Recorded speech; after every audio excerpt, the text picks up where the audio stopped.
Black history is also world history. Black history is also ancient history. So we was at the beginning. So that's what history is, and everybody should understand that. We was at the beginning. That's what all these symbols and flags mean.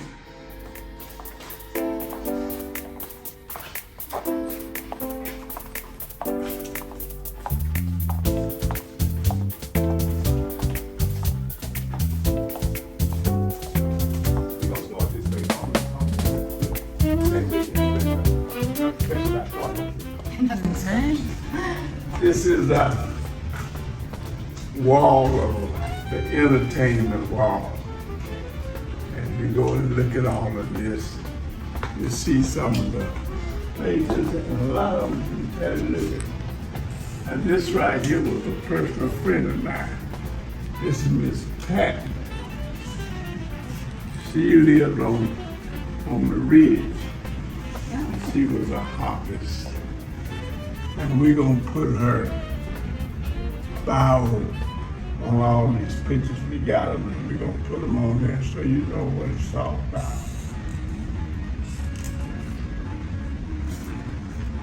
And so this gonna be the entertainment wall. And we're gonna put pictures all down through here. These gonna be big pictures down through here because of the doors. So we will have big frame pictures down through here. Get over here. Was Stevie King from Chattanooga? No, they were just somebody. Okay. I was identifying enough that we're from Chattanooga. And They can't do that. And this is the Obama wall.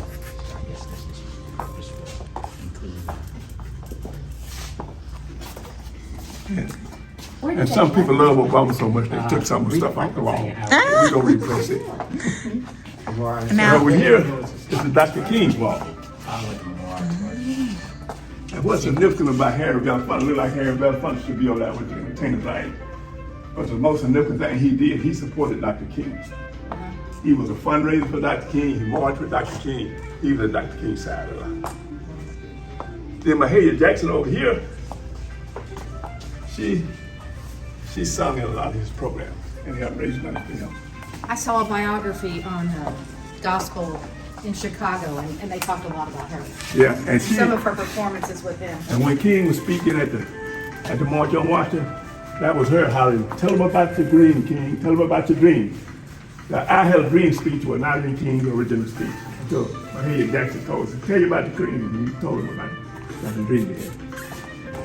Now, Mr. Holloway, where are we at? What is the name of this building? And tell us a little bit about the history of this building. I think you should talk to this lady right here about the history of this building. Where exactly are we at, and what is the history of this building? Well, this building was built in 1963 at the height of the Civil Rights Movement. You want me to hold that?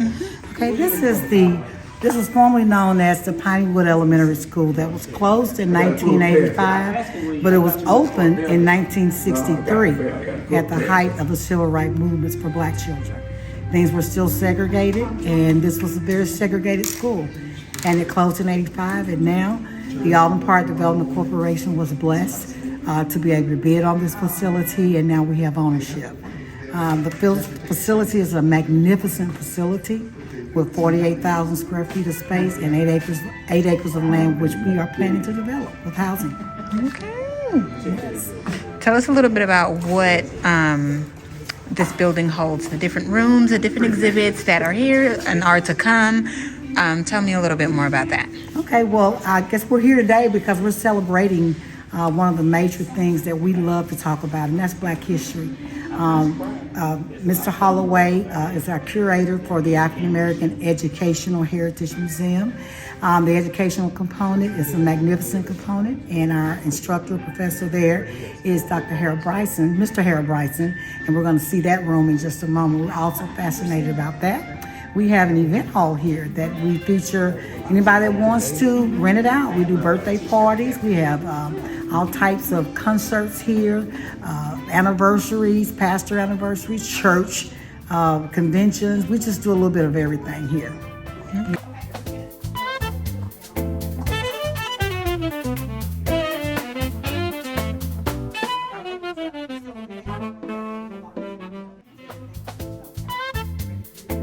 That's the first Statue of Liberty that France sent to America that was rejected by America. She's black. The first Statue of Liberty. And that lantern you see her holding up in her hand now, that's a lantern that's part of the Underground Railroad during slavery. When slaves were escaping through the Underground War, they see that lantern in the window and they don't know that was a safe house. And the original statue had chains around her feet where she had broken the chains from slavery. They rejected that. And they sent it back to France. And France sent them what you see in the harbor of New York. Now that's the second Statue of Liberty. That Statue of Liberty is on Martin's Island right now. What I plan on doing is having a replica of that made and put right here. It's gonna be about 8 or 9 feet tall. It's gonna cost about $20,000. So I'm out trying to raise some money to pay for that. That's very important. Now, that biblical part there is to say to you that the Bible is not only a religious book, it's also a history book. It's a book of the history of people of color. That's what that indicates. Here you have the great kings and queens of Africa, before Christ and after Christ. And you'll see Cleopatra up there. Every time you see Cleopatra in the movie, she's white. That is not true. The kings and queens of Africa. And those are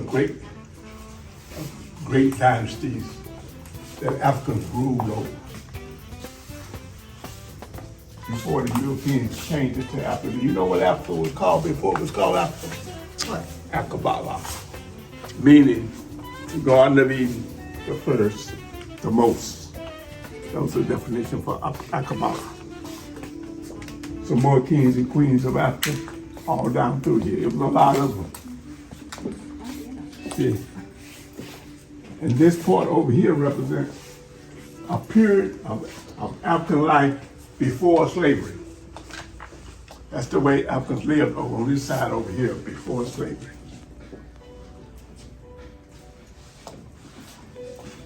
And then we're gonna have to go into this room here. My son just tapped me in the back and said, don't forget about the history room. This is Mr. Bryson's room. He is our history teacher. And he teaches black history. Also, this room is being designed to give you the history of the civil rights movement in Chattanooga and also nationally. Those books back there and some papers I got at home gonna be brought out here to let you know all about the history of the civil rights movement in Chattanooga. I got a lot of paperwork, a lot of lawsuits that I kept papers on. And I'm gonna display them here. And also I used to be on the radio with the Push Community Report. And I have all the tapes from that period of time, which was about 8 or 9 years. And you can come in and listen to those tapes and get an idea of the situation at the time in Chattanooga, Tennessee. So here,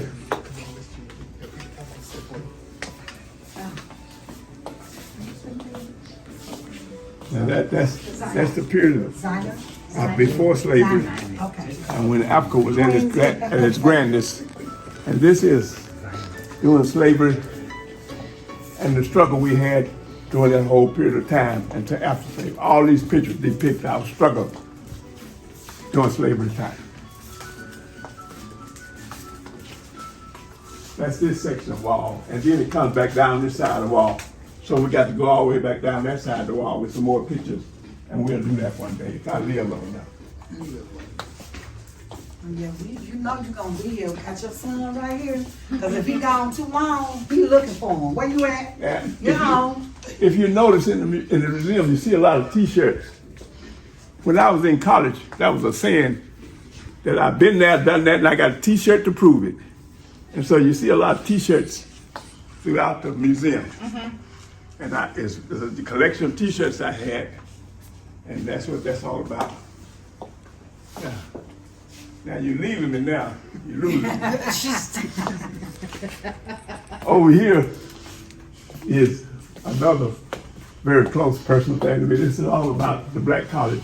Okay, I recognize it. Black colleges. There's 110 black colleges. That's the name of them. This is their symbols right there, those colleges. Mary McLeod Bethune, and that's a real lady there. She started the Mary McLeod the Bethune Cookman College under a tree. That's important. And then the last one over here, which is Howard University. So we're coming back this way with the Black College Wall. Come to the Ma'afa. Ma'afa is a principle that has several basic principles. And you can see each one of them. Ma'afa means first fruit. Ujamaa means unity. Kiakahilia means determination. Ujima, that means collective works. And it goes on to cooperative economics. Purpose, that's Nia, then faith, Imani, and then creativity. These are several principles of the Lockers that are here are part of the original school. And part of what we wanted to do in the renovation project was to make sure that we kept the history. So some of the stuff is new, some of the stuff is old, and that was done intentionally. We have students that are still alive that went here when it first opened its doors, and they love to come in here and feel that spirit of this was my school, that was my locker, that was my room. So we left a little bit of the history in here for those people that want to know what was it like to go to school here. And so you get a little flavor of it when you walk down the halls. And one of the things that we needed to do was to provide a way for the people to communicate and get information that they may not get anywhere else. And when President Obama was the president at the time, former President Obama, one of the things that the city of Chattanooga was aiming to do was to be the big gig city. And so he sent his communication director here to, search out what was going on in Chattanooga. They wanted to be the big gig and they needed permission. And so I met with her. I used to be the president of the NAACP. Now I'm the president of the National Action Network here in Chattanooga. And she wanted to talk to me. And we met right out here in this room here. And she asked one question: how are they treating poor people? And I said, well, define what you mean by how they're treating poor people. She said, well, do they have access to the internet? Are there any programs for them? And I said, well, here we are in the poorest community of Chattanooga, which is Alton Park, across the street from Emma Willard Home, and these people don't have access to the internet. And she said, well, we're gonna make that happen.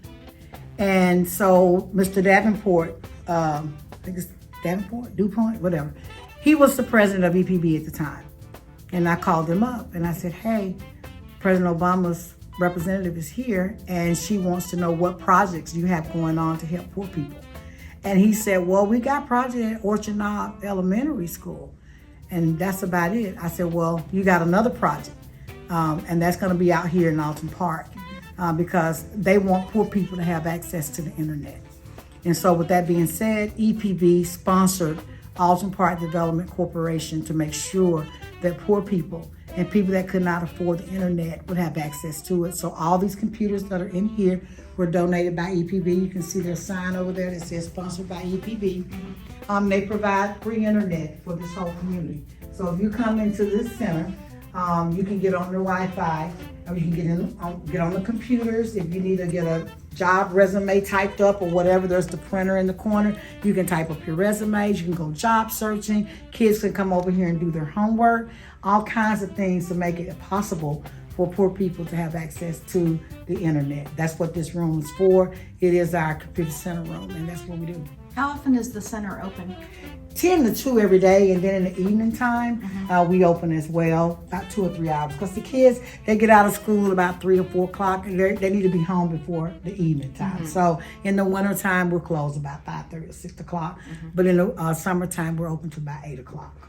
On this side of the wall, we have the Unity Group.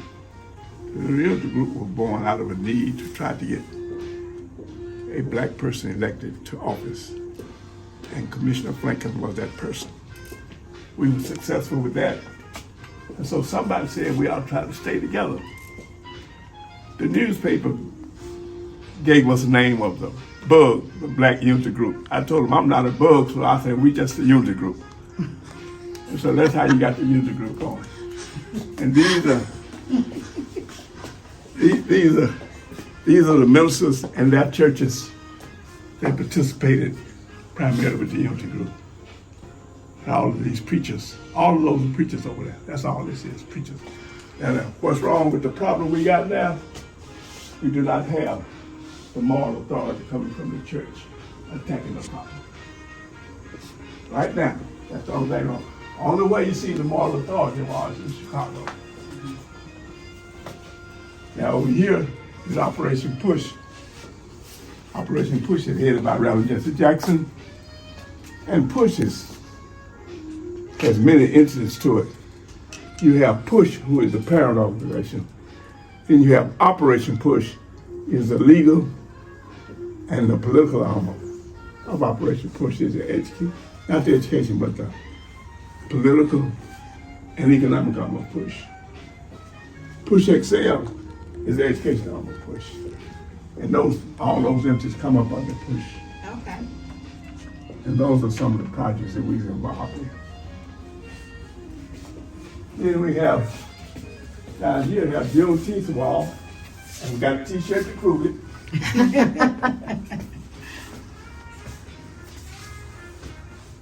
And here, it's just some innocent people that contributed to the elevation of black people from the grassroots up.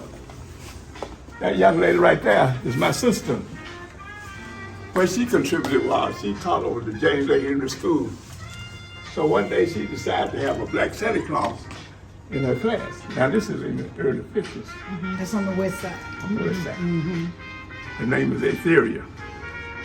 And so she had a black Santa Claus giving out gifts. Some of the black kids wouldn't accept the gifts from a black Santa Claus because they thought Santa Claus was white.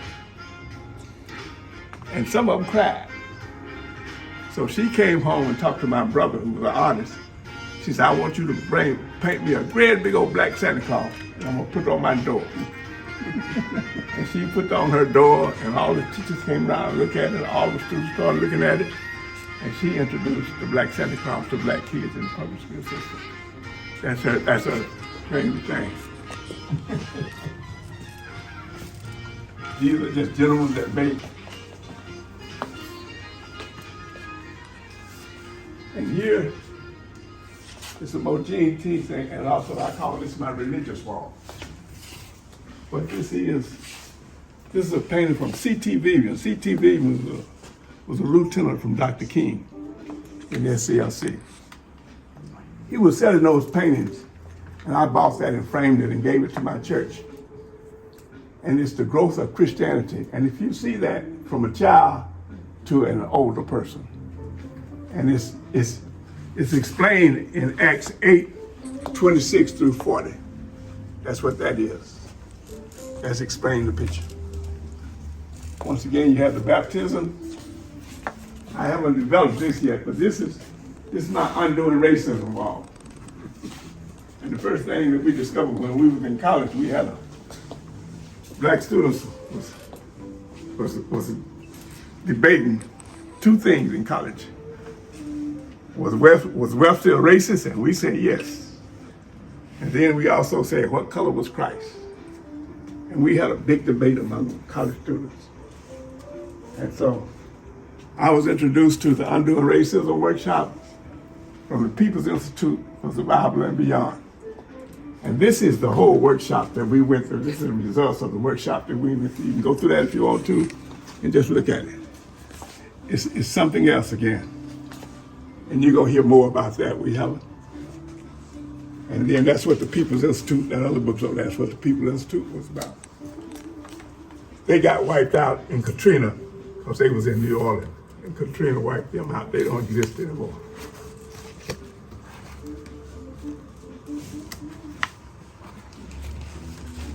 This is over here, just some books and magazines that came out during the time of our struggle throughout history, and we just got them on display, that's all.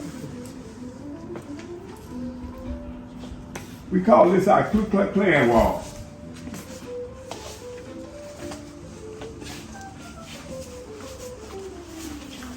And this has come from the move house to the Klan.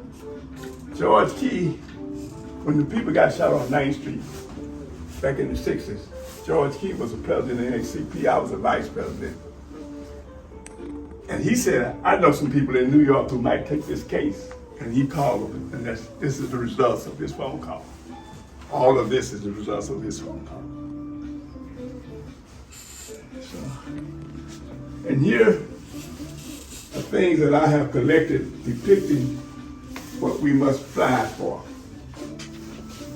Right here it says black on black is black. Now that's for black people of all shades and colors. Because we used to have a whole thing, a problem with light black folks, dark black people. And you'll see that when we go up here and look at the Willie Lynch story. But that's what that means. Black on Black Love is a project we had here trying to teach black people just to love each other. Then there's a proclamation that we was given, a group of us was given at 9 of us given for our contribution toward trying to improve the climate of race relations in Chattanooga. The Black and White Coffee House is very interesting. I was working for the Chamber of Commerce then. I left TVA. I went on leave TVA for about 1 year to work as a job developer. And then Fudd Freeman was a white woman who was doing the same thing. And what both of us found out is when we went into these companies to talk about getting jobs, they want to talk about race relations. They want to talk about everything but jobs. And so we said, we can't get anything else. We're talking about race relations and this and that. So we came up with the Black and White Coffee House and invited all of them down to the Black and White Coffee House on Friday night so we can talk about what you want to talk about. But we want jobs when we come talk to you. And that's how we developed a lot of jobs when we got that little Black and White Coffee House. And when was that? That was in the 70s. Okay. That was in the 70s. Her name was Margaret Freeman, the other lady worked with me. And she's in that Undoing Racism workshop thing, Margaret Freeman is. Because what she is, she was a European. And she was a European that didn't want to adapt to becoming a white racist when she came to America. So she went through the Undoing Racism workshop to try to help her be just a plain old person. And then the history of racism, that's a documentary about the federal government that we just framed and put up there. Now we come to the most important part of our, no we're not, we're gonna go up here through this part right here. We're saving our best for the last. This is the dinner hall right here. But the new stuff we put up that you ought to be interested in is the Willie Lynch letters. Willie Lynch was a slave owner down in the islands, West Indies Islands, and he was the one that teach you how to manage your slaves without beating them and mutilating them. And he said you had to compete with them. You had to compete against each other. You put the older against the young. You take the women against the men. You put the house Negroes against the field Negroes and all that. So that's what that letter is all about. And that's the picture of how to make a slave. And then we go on. Over here you see all the inventions that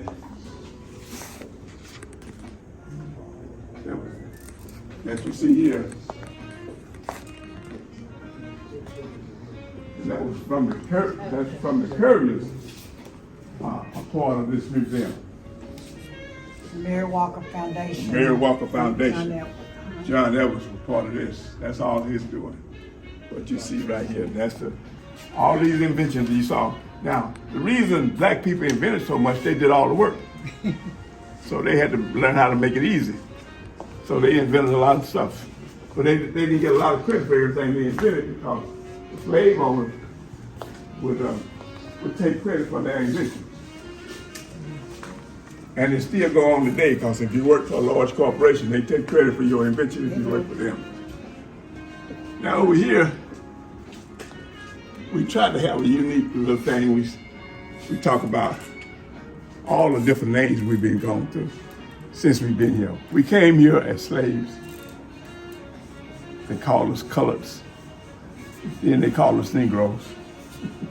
Then James Brown came up and said, "Say it loud, I'm black and I'm proud." And that's when we used to fight if you call us black when we would call coloreds. We used to fight you by calling us black. Then James Brown came along and said, "I'm black and I'm proud." And then some other people said, "We're Afro-Americans," and they wrote a big old piece about why we're Afro-Americans. Then Jesse Jackson came along and said, "I am somebody."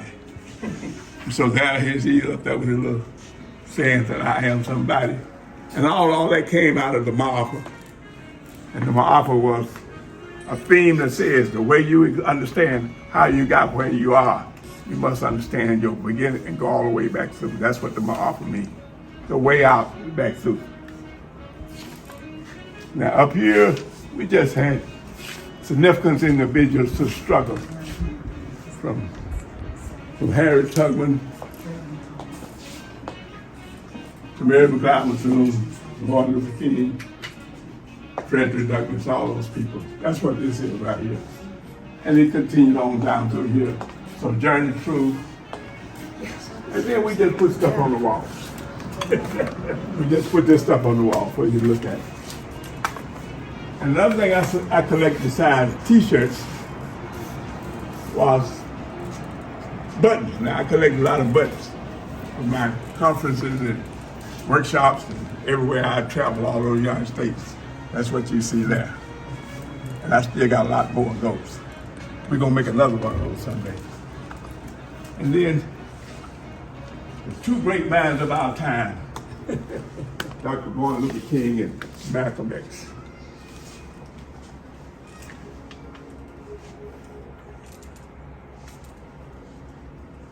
And over here is Wall Street. Wall Street was a 35-block square street owned in Oklahoma by black people. And they were so successful, the white people got mad about it and burned it down. They even bombed it from the airplanes. And the last lady that was suing them about Wall Street died this year. Last year. Who was that? I don't know her name, but she was the last one, the last survivor. Died last year. And this is my Vincent Span wall. And since we have Mr. Vincent Span here, we're gonna let him tell you about the Vincent Span wall. Mr. Business Fan, do your Because thing. he made a great contribution to this wall. Okay, so I'm gonna take this and Okay, you hold this and talk into that. talking to that. Talking Yeah, to talking to that. Howard High School. Howard was established in 1865 in honor of U.S. Army General Oliver Otis Howard. He was responsible for educating Negro children. And in 1882, Howard became a public school for anybody that wanted to enroll in the school. It wasn't a school just for blacks, it was a school for anyone that was interested in being educated. But because of who we are, the beauty of who we are, we gravitated to Howard School. It is a school which is steeped in rich history. We are known for academics, we are known for sports, and we are known for our fabulous marching band. Over the years, we've had some struggles, but today Howard still stands as a beacon in the city of Chattanooga. We welcome anybody who wants to be educated to enroll in Howard. If you want an education that's going to propel you to become a better you, consider Howard. It is a place that you can be educated and a place you can be proud of and a place you can always reflect back on and know that you are a proud graduate of a school that has always and will always be the first to do it. You know, that take pictures of it. Yeah.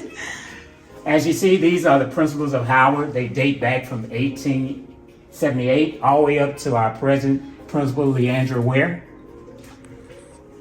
This picture here is a picture of Howard School song. This is one of the most sung school songs that anyone can tell you the lyrics to. Julian C. Brown was a graduate of the class of 1925. The school song is, the music to it is Finland's national anthem. And if you listen to, it's a gospel song. Oh, I didn't know that. Yeah, it's a gospel song. What is the gospel song? I don't know. I'll come back to it. I'll come back to the gospel song. But if you can, it's a gospel song that these lyrics go to that gospel song. But the school music is from Finland. It's their national anthem. Belle Washington is Howard's first graduate. She was the only graduate in 1886. Following her was Augustus Wycliffe. He was the only graduate in his class of 1887. And then a female in 1888, and then it just started growing. The numbers got bigger and bigger and bigger.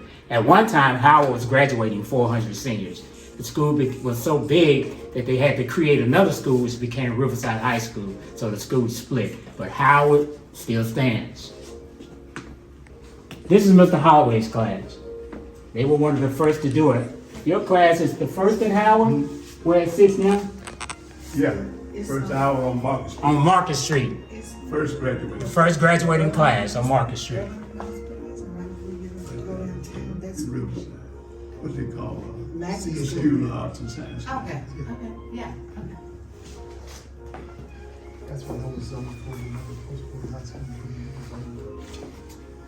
This is Beanpole, George Finley. He's a member of the Howard class of 1957. The class of 57's high school basketball team, they won the Tennessee State championship game, but it's not recognized by TSSAA. It was,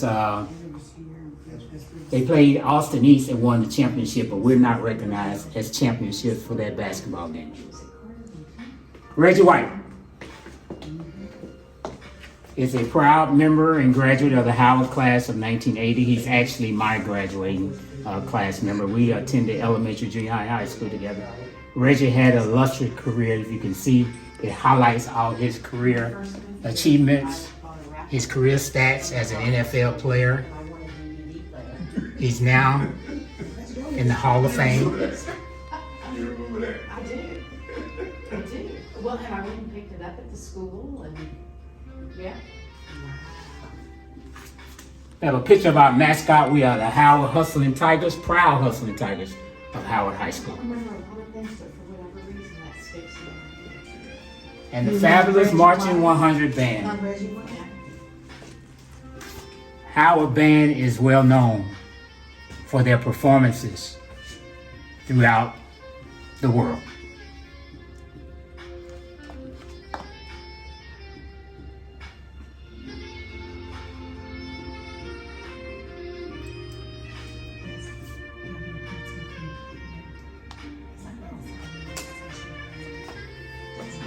Again, the school has been around since 1886. It still stands. And as long as we are living, we will continue to ensure that its legacy is untouched. Flagship marquee of the museum is a slave ship. And this slave ship is a replica of a real slave ship on how the slaves were placed in there. And they stayed in there anywhere from 5 to 7 weeks, depending on which way the wind was blowing. And they defecated on themselves, and that's how they stayed in those same positions for the full time of the trip. And this is our marquee display for the museum. And this book here will give you the name of every slave ship that's the same slave trade. I received that when I went to the New York to the Marquis to the Marafa presentation, which took a week to do. And this is the name of our slave ship. There's 2,000 some odd slave ships that participate in slave trade. And that would end our tour. Well, another one is This Is My Song. I know that one. So all the inventions, information is on those